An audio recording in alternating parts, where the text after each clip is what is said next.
అప్పుడెప్పుడో 2000 సంవత్సరాల క్రితం ఆయన సిలువలో ప్రాణం పెడితే ఇప్పుడు మన పాపాలు పోతాయా అని అడిగేవాళ్ళు ఉన్నారు. అప్పుడెప్పుడో 2000 సంవత్సరాల క్రితం ఆయన సిలువలో ప్రాణం పెడితే ఇప్పుడు ఆయన నమ్ముకుంటే పాపాలు తీసేస్తాడని చెబుతున్నారు. మీరు ఎట్లా సాధ్యం అనంటే దానికి నా సమాధానం ఏంటంటే, బిడ్డని కాలేజీలోకి జాయిన్ చేసేటప్పుడు హాస్టల్ బిల్లు, క్యాంటీన్ బిల్లు వాడు చదివినంత కాలం ముందే కట్టేస్తే వాళ్ళు తీసుకుంటారా? తీసుకొని సంవత్సరం అంతా కూడా వాడు తిన్నంత వరకు, వాడు అనుభవించినంత వరకు వాడిని అడగరు. ఇది ముందే చెల్లించవచ్చా లేదా? వెల పెద్దగా చెప్పండి. కొంతమందికి ముగించిన తర్వాత చెల్లించవచ్చు, కొంతమందికి ముందే చెల్లించవచ్చు. యేసు ప్రభు శిలువలో జరిగించినటువంటి ఆ యజ్ఞం ఎలాంటిదంటే, అప్పటి వరకు ఉండి జీవితాన్ని ముగించిన వాళ్ళకేమో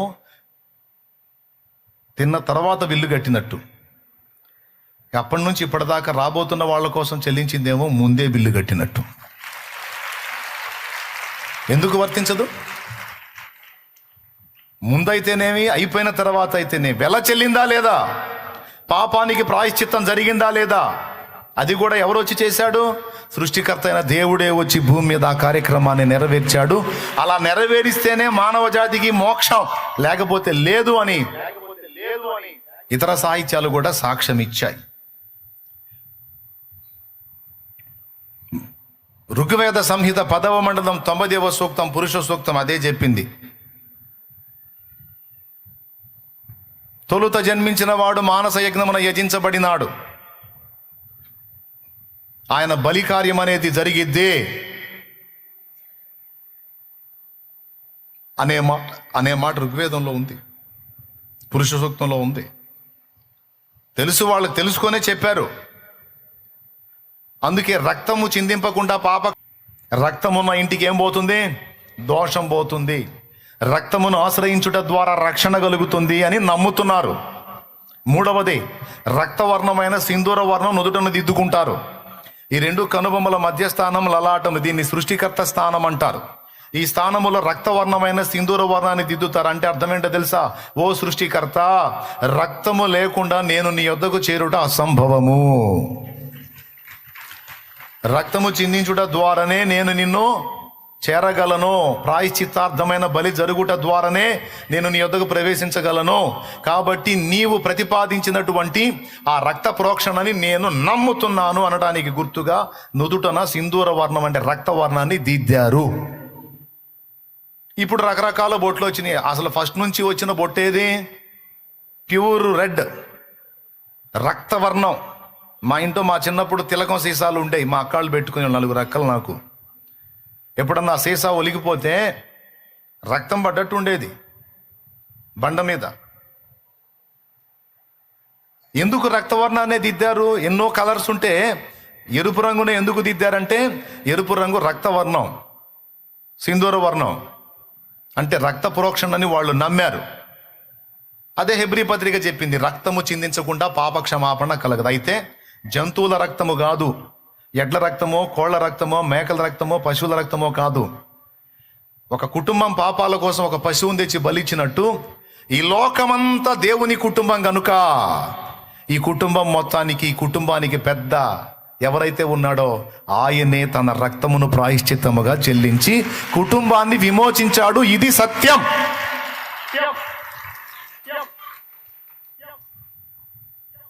ఇది లాజికల్గా ఉందా లేదా? దిమాగ్ పోయినోడికి లాజిక్ అనిపించదు, హాస్యాస్పదంగా ఉంటుంది. సిలువ నశించుచున్న వారికి సిలువ వెర్రితనము గాని, రక్షింపబడుచున్న పాపికి సిలువ దేవుని శక్తి. దేవునికి మహిమ కలుగునుగాక. హల్లెలూయా. ఓకేనా? ఇప్పుడు చెప్పండి, యేసయ్య సిలువ ఇప్పటికీ, గతానికి, భవిష్యత్తుకు కూడా సరిపోయిందా? సరిపోలేదా? క్రీస్తు సిలువను తెలుసుకోకుండా చనిపోయిన వాళ్ళు ఎక్కడికి వెళ్ళారు? మనస్సాక్షిని అనుసరించి, తమకు తెలిసిన సత్యాన్ని అనుసరించి జీవించినంత వరకు సువార్త అందనటువంటి వాళ్ళని వారి జీవితాన్ని బట్టి జడ్జి చేసి పరదైసు కానీ లేదా పాతాళాగ్ని కానీ దేవుడు పంపిస్తాడు. ప్రతి దానికి ఆన్సర్ ఉంది సార్, ప్రతి దానికి ఫుల్ క్లారిటీ, పూర్తి ఆన్సర్ ఉంది. కన్ఫ్యూజ్ లేదు, ఏమీ లేదు. కానీ నేను గతంలో ఫాలో అయిన వాటిని అడిగినప్పుడు మాత్రం అన్ని కన్ఫ్యూజ్లే.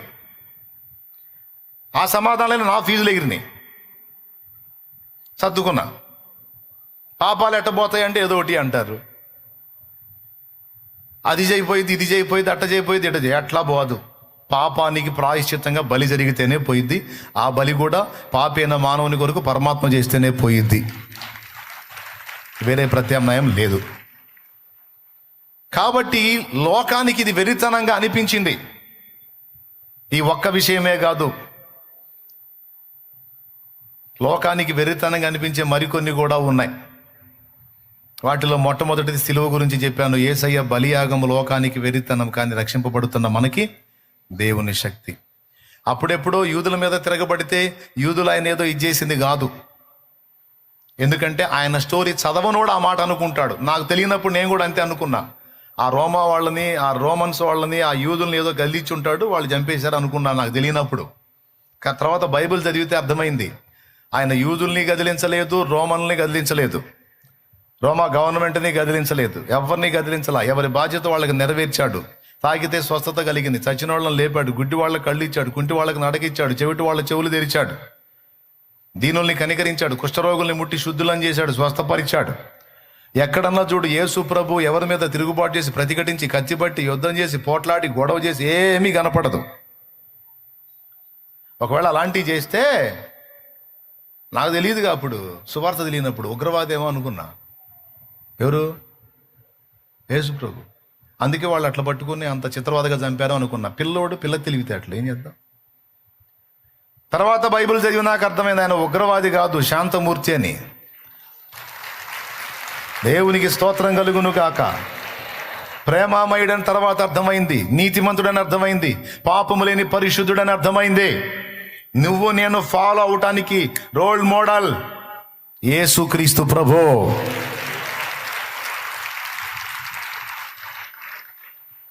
కానీ లోకం పిచ్చిది కాబట్టి ఇంత పర్ఫెక్ట్గా ఉన్న దేవుణ్ణి పిచ్చోడు అనుకుంటుంది, దేవుని సువార్తను పిచ్చి అనుకుంటుంది. దేవుడు అంటున్నాడు, ఒరే నువ్వు పిచ్చి అనుకున్నదే అనేకులకు రక్షణ కారణం అయ్యేటట్టు నేను డిసైడ్ చేశా, అడ్డగించడానికి కాదంటానికి నువ్వెవడరా అని దేవుడు వాడిని పక్కకు నెట్టేశాడు. ఈ లోకాన్ని అయిపోయింది. నంబర్ 1, మనం ప్రకటించే సువార్త లోకానికి పిచ్చితనంగా అనిపిస్తుంది, కానీ నమ్మినోడికి అది రక్షణకరమైన కార్యం. మొదటిది. రెండవది, ఆయన యందలి మనం ఉంచిన విశ్వాసము లోకానికి పిచ్చితనంగా కనపడిద్ది. ఇప్పుడు విశ్వాసము ద్వారా భక్తులు చేసిన పనులన్నీ మీరు లోకాన్ని చూడండి, అవన్నీ లోకానికి పిచ్చి పనులుగానే కనిపించాయి. దేవుడు నోవహును దర్శించాడు, నోవహుతో మాట్లాడాడు, కొద్ది రోజుల్లో జలప్రళయం పంపబోతున్నాను, భూమి మీద నడుల చెడుతనం విస్తరించింది, అది నాకు చాలా బాధ కలిగిస్తుంది, కాబట్టి నేను మొత్తాన్ని నాశనం చేయబోనుకున్నాను. నీవు నా దృష్టి ఎదుట నిందారహితుడు నీతిమంతుడిగా కనపడ్డావు కనుక నిన్ను నేను నాశనం చేయను, కాబట్టి నీ కొరకును నీ ఇంటి వారి రక్షణ కొరకును ఒక ఓడను సిద్ధం చేసుకోమని దేవుడు నోవహు కనిపించి అంటే స్వరంతో మాట్లాడాడు. మాట్లాడినప్పుడు నోవహు విధేయత చూపాడు. మీకు తెలుసా, అప్పటిదాకా పైనుండి నీళ్లు పడటం అనేది లేదు. పైనుంచి అగ్ని పడిద్దంటే మనకు అది నమ్మశక్యం అవుతుందా? పైనుంచి అగ్ని కురిసిద్దంటే నమ్మగలమా? ఎందుకంటే మనం పుట్టినప్పటి నుంచి ఇప్పటిదాకా ఎప్పుడు పైనుంచి అగ్ని కురవడం చూడలేదు. కాకపోతే ఎండలు మండుతున్నాయి అనేది ఒకటి మనకు తెలుసు, కానీ డైరెక్ట్గా అగ్నే కురిసిద్ది అన్నది మనం చూడని దాన్ని మనం ఎట్లా నమ్ముతాం? కానీ నోవహుకు చెప్పాడు, పైనుంచి నీళ్లు వస్తాయి, అగాధ తూములను నేను విప్పుతాను, పైనుంచి కింద నుంచి నీళ్లు వస్తాయి, భూమిని ముంచేస్తాయి, అందరూ హతులవుతారని దేవుడు చెప్పినప్పుడు నోవహు దాన్ని విశ్వసించాడు. ఏం చెప్పాడు? 2 చెప్పాడు, పైనుంచి క్రింది నుంచి నీళ్లు వస్తాయి, ఆకాశ తూములు విప్పుతాను, అగాధ జలములను రప్పిస్తాను, భూమిని ముంచేస్తాను అన్నది నమ్మాడు. నీ కొరకు నీ ఇంటి వారి రక్షణ కొరకు ఓడగట్టుకోమన్నది నమ్మాడు. నమ్మి ఉరుకున్నాడా? ఆ తర్వాత దేవుడు చెప్పిన 2 సంగతులు లోకానికి ప్రచురించాడు. ఆ 2 సంగతులు లోకానికి చెప్పడం మొదలు పెట్టాడు. ఒరే అన్నలారా, తమ్ముళ్ళారా, అక్కలారా, చెల్లెళ్ళారా, నా బంధుమిత్రులారా, స్నేహితులారా, శ్రేయోభిలాషులారా, సమాజ ప్రజలారా, వినండి. దేవుడు ఇస్తున్న హెచ్చరిక వినండి. దేవుని ఉగ్రత భూమి దిగి రాబోతుంది. ఇంకా కొద్ది దినముల్లో దేవుడు ఆకాశ వాకిళ్లు విప్పబోతున్నాడు, ఆకాశ తూములు విప్పబోతున్నాడు, అగాధ జలములను రప్పించబోతున్నాడు, భూమి ముంచబడబోతుంది నీళ్లతో.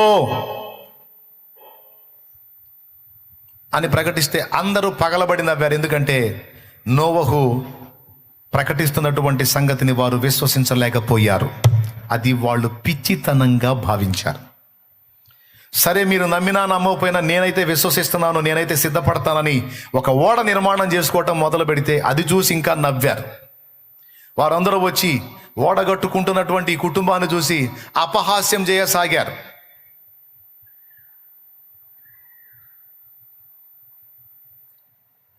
చూడండి,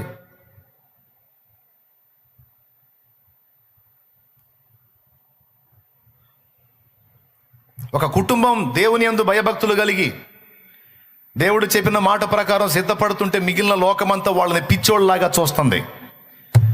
ఈరోజు సమాజంలో నీ వాళ్ళు, నీ బంధువులు, నీ స్నేహితులు, నీ మిత్రులు, నీ శ్రేయోభిలాషులు, నీ సమాజంలో ఇరుగు పొరుగు వారు నిన్ను ఆ పిచ్చిదానిలాగా, పిచ్చోళ్ళలాగా చూస్తారు. పరిశుద్ధ గ్రంథాన్ని చేత పట్టుకొని దేవుని ఉగ్రతను గూర్చిన భయము కలిగి మారు మనసు పొంది రక్షణ పొంది అనేకులకు ప్రకటిస్తుంటే, నువ్వు సిద్ధపడుతుంటే, ప్రకటిస్తున్న నిన్ను, సిద్ధపడుతున్న నిన్ను సమాజం వెర్రి వాళ్లలాగే చూసింది. నోవహు విశ్వాసం ఏం చేసింది? ఓడగట్టడం మొదలుపెట్టింది. తనకున్న డబ్బంతా ఖర్చు పెట్టేసి ఓడగట్టడం మొదలుపెట్టాడు. లోకాన్ని అనుభవించడం మానేశాడు. మిగిలిన వాళ్ళలాగా లోకాన్ని ఎంజాయ్ చేయడం మానేశాడు. పని చేయటం మొదలుపెట్టాడు. మన విశ్వాసం లోకానికి వెర్రితనం. మనం ప్రకటించే సువార్త లోకానికి వెర్రితనం. చూడండి, విశ్వాసంతో మనం పడే సిద్ధపాటు లోకానికి పిచ్చితనం. చివరికి ఏం జరిగిందో మీకు తెలుసు. ఎవరు పిచ్చోళ్ళు అయ్యారో, ఎవరు తెలివిగల్లోళ్ళు అయ్యారో. దేవుని హెచ్చరిక విని ఆయన యందు విశ్వాసం ఉంచి, ఆయన మాటల యందు విశ్వాసం ఉంచి సిద్ధపడ్డ నోవహు కుటుంబం ధన్యులయ్యారు, బతికిపోయారు. ఎగతాళి చేసి పిచ్చి పనులు చేస్తున్నారన్న సోదోళ్ళు మొత్తం పోయారు ఆ జలప్రళయంలో. విశ్వాసం ద్వారా మనం వేసే అడుగులు కూడా చూసే వాళ్ళకి పిచ్చి అడుగుల్లాగే ఉంటాయి. నువ్వు ఒక పిచ్చిదానివి నీ వాళ్ళకి, నువ్వు ఒక సోద్దానివి, నువ్వు ఒక సోదోడివి మీ వాళ్ళకి. నువ్వు వస్తున్నా పోతున్నా, బైబిల్ తీసుకొని వస్తున్నా పోతున్నా, మీ కులం వాళ్ళు, మీ మతం వాళ్ళు, మీ బంధువుల వాళ్ళు, మీ ఊరోళ్ళు అదో రకంగా చూస్తుంటారు నిన్ను. వాళ్ళ ఫీలింగ్ ఏం తెలుసా? దీనంగా నువ్వు బైబిల్ తీసుకొని పోయి వస్తుంటే, ఏందిరా ఈడు, అసలు ఈ లైఫ్ ఏందిరా, ఈ జీవితం ఏందిరా, ఏందిరా ఈడు అన్నట్టు చూస్తారు. చూస్తారా లేదా? పాపం ఎంత జాలి పడతారో. వాళ్ళ కళ్ళకి మనం నంబరు అని సోదరులాగా కనపడతాం. ఏందిరా ఈడు అన్నట్టు చూస్తుంటారు. ఈ అమ్మాయి ఏంది అన్నట్టు చూస్తారు. కానీ ఎవరు పిచ్చోళ్ళో, ఎవరు తెలివైనోళ్ళో, ఎవరు తీసుకున్న నిర్ణయం సరైందో, ఎవరు తీసుకున్న నిర్ణయం మొహం పగలగొట్టిద్దో జస్ట్ కొద్దిగా ఆగితే అర్థమైంది. భవిష్యత్తు చూపించేది. ప్రియమైన బిడ్డ, విశ్వాసంతో మనం చేసే ప్రయత్నం, విశ్వాసంతో మనం పలికే మాట, విశ్వాసంతో మనం చూసే చూపు, విశ్వాసంతో మనం పడే సిద్ధపాటు, విశ్వాసంతో మనం వేసే అడుగులు విశ్వాసము లేని అవిశ్వాసులకు హాస్యాస్పదంగా, వెర్రితనంగా, పిచ్చితనంగా అనిపిస్తాయి. అయినా వాళ్ళ అభిప్రాయాలతో మనకెందుకు? మనం చూడాల్సింది ఆయన అభిప్రాయం. ఏమమ్మా, వాళ్ళు ఏమనుకుంటే మనకెందుకండి? మైండ్ పోయినోళ్ళు. మైండ్ పోయింది మనకు అనుకుంటున్నారు, కానీ వాళ్ళకి పోయింది. నిజమైన దేవుడు ఎవరో తెలియదు, ఎందుకు పుట్టారో తెలియదు, ఏం చేయాలో తెలియదు, ఎందుకు తింటున్నారో తెలియదు, ఎందుకు తిరుగుతున్నారో తెలియదు, చస్తే ఎక్కడికి పోవాలో తెలియదు, జీవితం అసలు ఎందుకు గడిచిపోతుందో తెలియదు. జంతువు బతుకుతుంది, వాళ్ళు బతుకుతున్నారు, తేడా లేదు. అలాంటోడు నవ్వితే మనం బాధపడేదేంటి? అలాంటోడు ఎగతాళి చేస్తే మనం పట్టించుకునేదేంటి? అలాంటోడి అభిప్రాయంతో మనకెందుకు? మనల్ని సృష్టించిన సృష్టికర్త మనకు తెలుసు. ఆయన ఎందుకు నిర్మించాడో మనకు తెలుసు, ఎందుకు పిలిచాడో మనకు తెలుసు, ఆయన మన కోసం ఏం చేశాడో మనకు తెలుసు, చస్తే ఎక్కడికి వెళ్తామో మనకు తెలుసు, సత్యవంతుడైన దేవుడు ఎవరో, ఆయన ఎలా అనుసరించాలో మనకు తెలుసు. ఇన్ని తెలిసిన మనం పిచ్చోళ్ళలాగా వాళ్ళకి కనపడుతున్నాం. కానీ నంబర్ 1 సోదోళ్ళు పిచ్చోళ్ళు వాళ్ళే. ఆ సోదోళ్ళు, ఆ మైండ్ పోయినోళ్ళు, ఆ పిచ్చోళ్ళ అభిప్రాయాలతో మనకెందుకో? మనకి దేవుడి అభిప్రాయం కావాలి. ఆయనను నేను నమ్ముతున్నాను, ఆయన చెప్పిన మాటలు నేను రెస్పెక్ట్ చేస్తున్నాను, నేను ఆయన మాటల చొప్పున అడుగులేస్తాను అని తీర్మానించుకొని అలా నడిచిన వాళ్ళు ధన్యులు. కానీ లోకం మాత్రం నేను ఎగతాళి చేసేది ఖాయం. అయినా నువ్వు దాన్ని లక్ష్య పెట్టొద్దు. నువ్వు విశ్వాసపు అడుగులేస్తావు. కానీ గుర్తుపెట్టుకో, నీ విశ్వాసమే గెలిచిద్ది. వాళ్ళ నవ్వులే అపహాస్యం పాలవుతాయి. నవ్వినోళ్లే నవ్వుల పాలైపోతారు. నీ విశ్వాసము నిన్ను సిగ్గుపరచదు. నీ విశ్వాసము నిన్ను స్వస్థపరుస్తుంది, బాగు చేస్తుంది, బ్రతికిస్తుంది, బలపరుస్తుంది, స్థిరపరుస్తుంది, నడిపిస్తుంది, ఫైనల్ గెలిపిస్తుంది. ఎందుకంటే నువ్వు జీవం గల దేవుని యందు విశ్వాసం ఉంచావు, సజీవుడైన వాని యందు విశ్వాసం ఉంచావు, సర్వశక్తి గల వాని యందు విశ్వాసం ఉంచావు. నీ విశ్వాసమే గెలుస్తుంది. వారి ఎగతాళే నవ్వుల పాలవుతుంది. గుర్తుపెట్టుకో ఈ మాట. మొదటిది, నీ సువార్త వాళ్ళకి వెర్రితనం. రెండవది, విశ్వాసంతో నువ్వు వేసే అడుగులు వారికి వెర్రితనం. నిన్న బుధవారం చెప్పా, యుద్ధానికి మ్యూజిక్లు తీసుకొని ఎవరన్నా పోతారు? యుద్ధానికి మ్యూజిక్లు, బ్యాండ్ మేళాలు తీసుకొని ఎవరన్నా పోతారా? ఏమండి, ట్రంపెట్లు తీసుకొని, పేకలు తీసుకొని పోతారు ఎవరన్నా? ఏం పెళ్లి కార్యక్రమం? మరి యెహోషాపాతు ఏం చేశాడు? ఏడుంది బైబిల్లో ఆ మాట? యెహోషాపాతు ఏం చేశాడండి? చూడండి, మీ కళ్ళతో మీరే చూడండి. నీళ్ళు మార్చావా?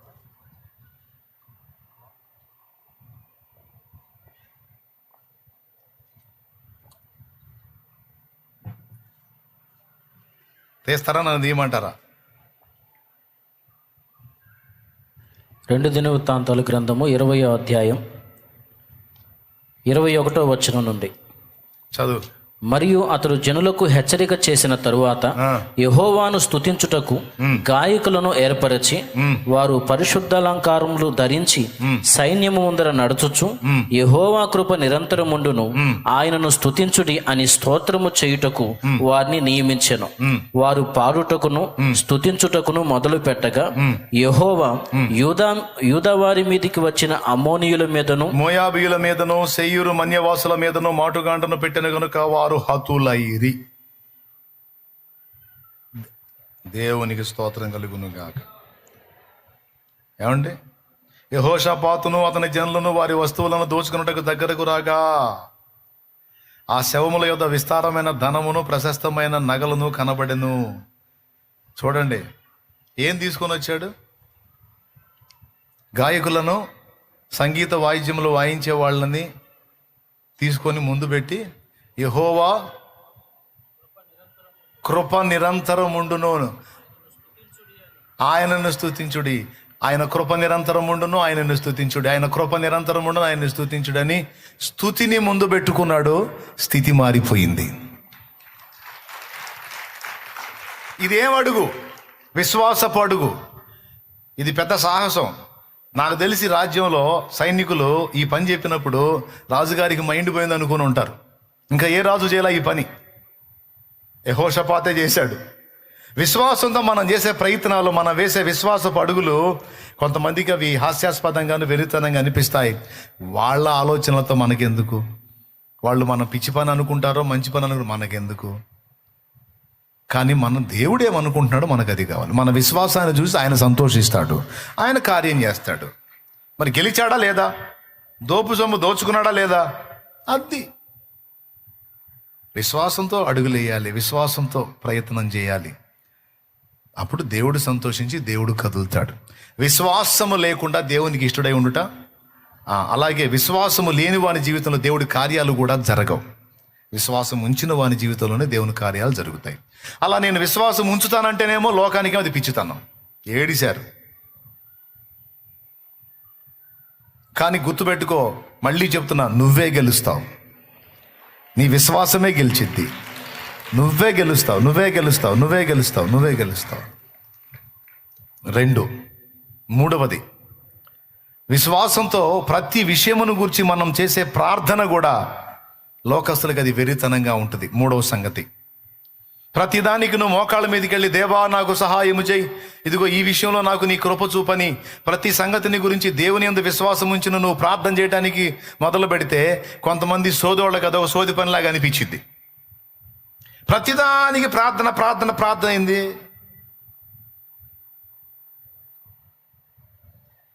ప్రార్థన కాకుండా మరేం చేయాలా? ప్రార్థించేవాడు మోకాళ్ళుని దేవుని మీద ఆధారపడుతున్నాడు, ప్రార్థించనోడు తన మీద తాను ఆధారపడుతున్నాడు. కాబట్టి ఎవడో ఏదో అనుకుంటాడని నీకు అనవసరం. ఏది మొదలుపెట్టినా, ఏ పని మొదలుపెట్టినా, ఏ కార్యం చేసినా ప్రార్థనతో చేయి, ప్రార్థన చేయి, ప్రార్థన చేయి, ప్రార్థన చేయి, ప్రార్థన చేయి. నువ్వు నిజంగా దేవుని యందు విశ్వాసం ఉంచిన వ్యక్తివైతే ప్రతి విషయమును గూర్చి మోకాళ్ళు నీ దేవుని మీదనే డిపెండ్ అవుతావు, దేవుణ్ణే ఆశ్రయిస్తావు, దేవుణ్ణే ఆనుకుంటావు. దేవుడే చెప్పాడు అనేక సార్లు, నాకు మొర్ర పెట్టు నీకు ఉత్తరం ఇస్తా, నాకు ప్రార్థన చేయి నీకు ఆన్సర్ ఇస్తా. సోదరుల మాటలు పట్టించుకోవాకు, దా నా దగ్గరకు రా. ఎన్ని చోట్ల రాయించాడు, 100 వచనాలు ఉన్నాయి. నన్ను అడుగుము, మొర్రపెట్టు, ప్రార్థన చేయి, నిజముగా మొర్రపెట్టు, ప్రార్థించు, ప్రార్థించని 100 వచనాలు ఉన్నాయి బైబిల్లో. క్రొత్త నిబంధనలోనే ఉన్నాయి చాలా వచనాలు.